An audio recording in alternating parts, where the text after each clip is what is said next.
Assalamualaikum Ananda sekalian, pada pertemuan kali ini, materi kuliah kita adalah membahas tentang sistem fotografik penginderaan jauh.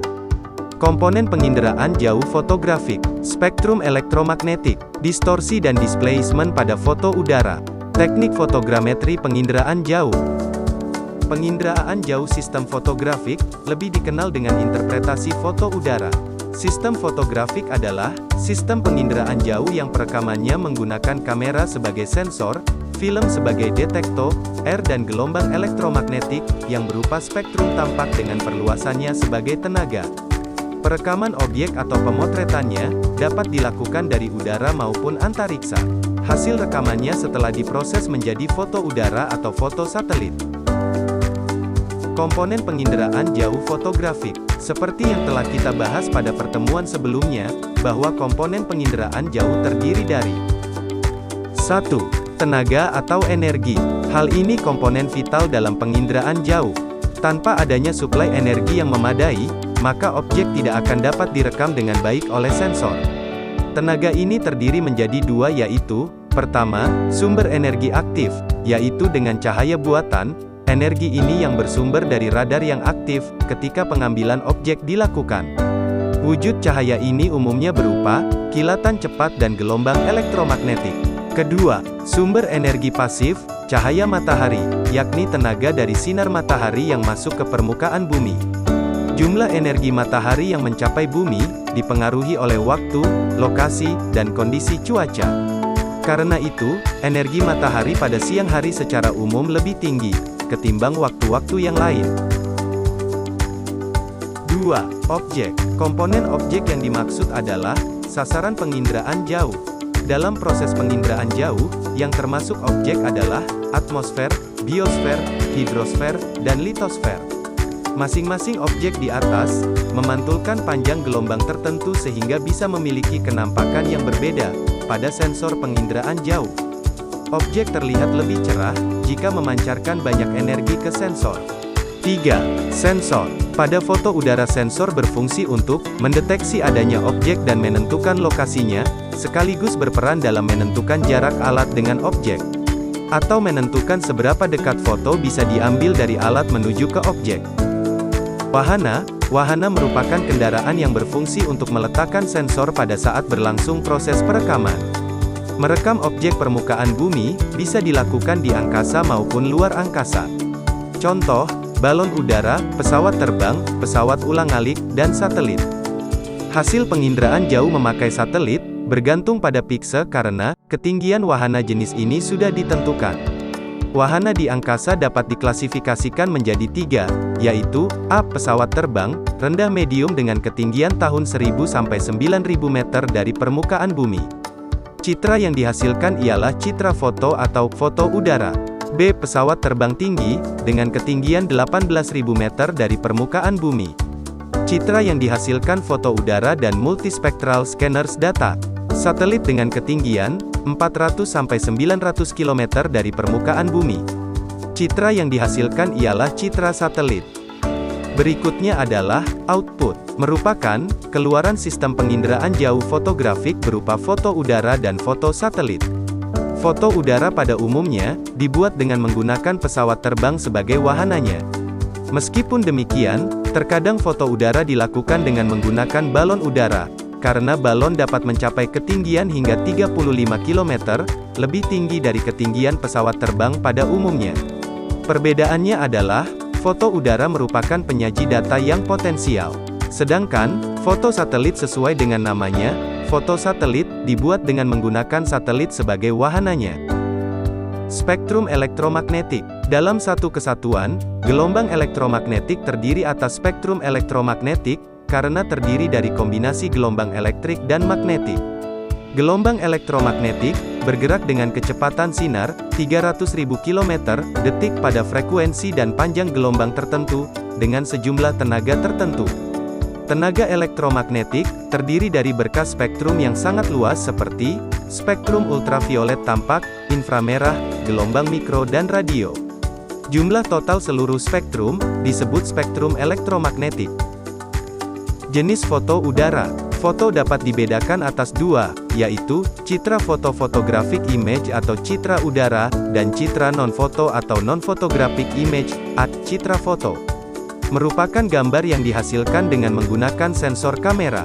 Citra foto dapat dibedakan atas beberapa dasar pertimbangan, yaitu sebagai berikut. 1. Berdasarkan spektrum elektromagnetik yang digunakan. Ini terdiri atas, A. Foto ultraviolet. Merupakan foto yang dibuat dengan menggunakan spektrum ultraviolet dekat, dengan panjang gelombang 0,29 mikrometer. Cirinya, tidak banyak informasi yang dapat diperoleh, tetapi untuk beberapa objek dari citra ini, mudah pengenalannya, karena daya kontrasnya yang besar. Foto ini sangat baik untuk mendeteksi beberapa fenomena, seperti tumpahan minyak di air laut, membedakan atap logam yang tidak dicat, dan jaringan jalan aspal. B. Foto ortokromatik, yaitu, foto yang dibuat menggunakan spektrum tampak, mulai warna biru hingga sebagian hijau, dengan ukuran 0,4-0,56 mikrometer. Objek akan tampak lebih jelas, sehingga citra ini berguna untuk studi pantai, mengingat filmnya peka terhadap objek di bawah permukaan air, hingga kedalaman kurang lebih 20 meter. C. Foto pankromatik. Foto ini menggunakan seluruh spektrum tampak mata, mulai warna merah hingga ungu.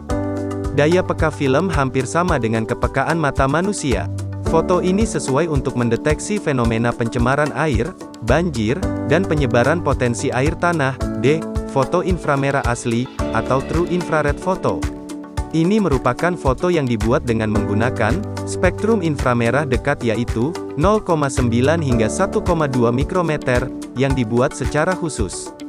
Karakteristik citra ini dapat mencapai bagian dalam daun, sehingga rona pada citra inframerah tidak ditentukan warna daun, tetapi oleh sifat jaringannya. Foto ini sesuai untuk mendeteksi berbagai jenis tanaman dengan segala macam kondisinya. Citra non-foto. Jenis citra ini merupakan gambaran objek yang dihasilkan oleh sensor bukan kamera. Citra non-foto dibedakan atas spektrum elektromagnetik yang digunakan, sensor yang digunakan, dan berdasarkan wahana yang digunakan.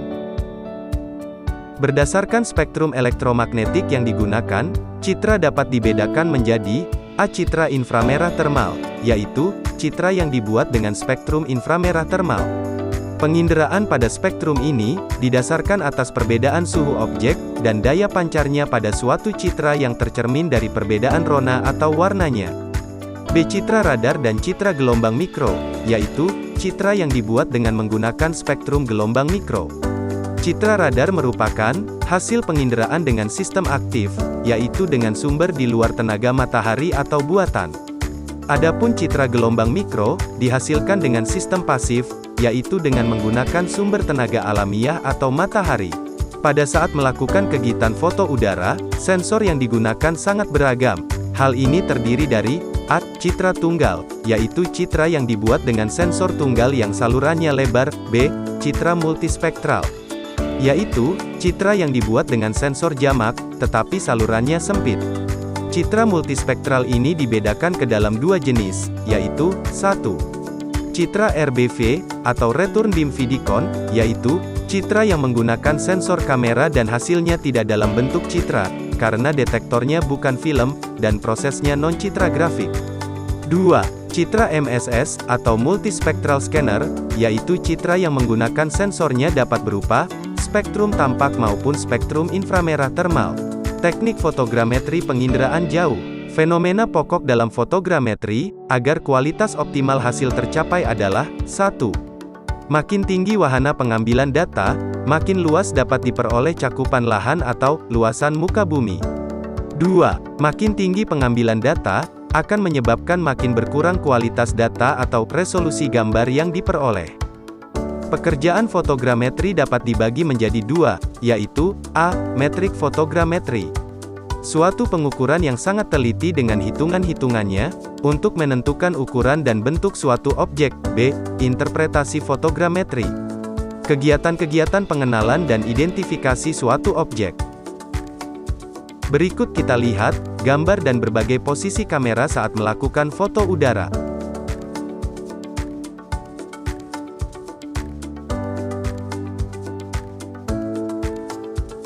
Distorsi dan displacement pada foto udara. Distorsi adalah pergeseran letak suatu objek pada foto udara, yang menyebabkan perubahan karakteristik perspektif objek. Displacement adalah pergeseran letak suatu objek pada foto udara yang tidak menyebabkan perubahan karakteristik perspektif objek.